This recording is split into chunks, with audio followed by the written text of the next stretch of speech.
வணக்கம் அன்பான உறவுகளே, எப்படி இருக்கிறீங்க? சுலமாக இருக்கிறீங்களா? நான் இப்போ என்ன உங்கள்கிட்ட கதைக்க வந்தேன்னு சொன்னேன். எனக்கு ஒரு பிள்ளை பிறந்த 6 மாதம் பொம்பளை பிள்ளை. அதாவது தோடு ஊற்றுற சிச்சுவேஷன் இருந்ததால் ஒய்ஃப் தான் டிக்டாக்கில் ஃபவுண்ட் பண்ணி பிரியான்னு சொல்லி பீட்டர் ப்ரோவில் அவன் டீட்டெயில் நான் அப்புறம் அவங்கள போடுவேன் டிஸ்பிளேயில். போன அப்புறம் தான் அவன் அந்த நாங்கள் முதல் வர்றன்ற எங்களோட மனப்பான்மை அந்த எங்களை மனசில் இருக்கிறத விட்டு அவன் அந்த அனுசரித்த விதம் இருக்குது பாருங்க, சூப்பர் ஐயா, சூப்பர். அப்போ அதான் நாங்கள் போயிட்டு அங்கே அனுசரித்த விதம், என் பிள்ளைய உடனே தூக்கி அவளோட விளையாடி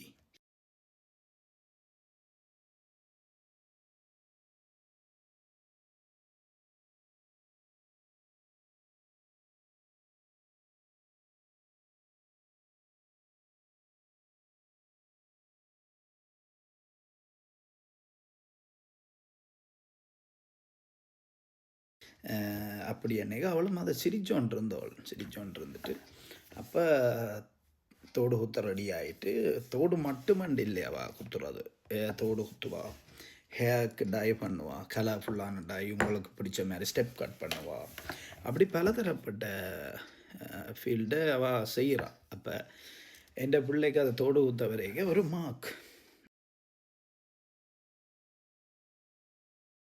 அவ்வளோந்தான், ஸ்போர்ட்டில் ஆடிதான்.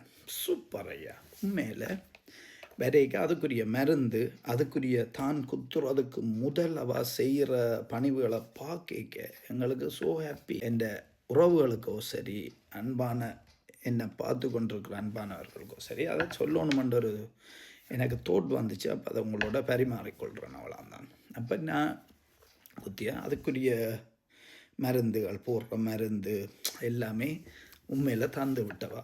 அதால் தான் என்னென்னு சொன்னால், நாங்கள் எப்போவும் யோசிப்போம், ஒரு விஷயத்தை நாங்கள் செய்ய அது சரியாக செய்யணும், அது பலனளிக்கிற மாதிரி இருக்கணும். அந்த இடத்த நாங்கள் போகிக்க அதை செய்து முடித்த மாதிரி ஒரு ஃபீலோடு நாங்கள் வரணும். தோடு குத்தைக்க தான் அழுதவாள்.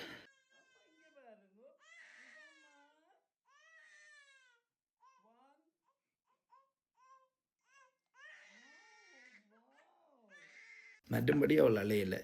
பிறகு வீட்டை வந்து இப்போ ஃப்ரீயாக டச் பண்ணுறா, அதை செய்கிறா, இதை செய்கிறா. அவளுக்கு அந்த பெயின் இருக்கோ இல்லையோன்றோ எனக்கு தெரியாது, ஆனால் அவள் ஃப்ரீயாக தான் இருக்கிறா. இந்த அப்பாயின்மெண்ட் மூலம் தான் போகணும். மீண்டும் பிரியாக்காக்கு, அதாவது வந்து நான் என் பிள்ளைக்கு தோடு ஊற்றின அக்காவுக்கு தேங்க்யூ வெரி மச் பிரியாக்கா, அண்ட் ஹோப்ஃபுல்லி see again. அதோட உறவுகளே, நீங்களும் போங்கோ, போய் பாருங்கோ அப்படி என்று சொல்லி விடைபெறுகிறேன்.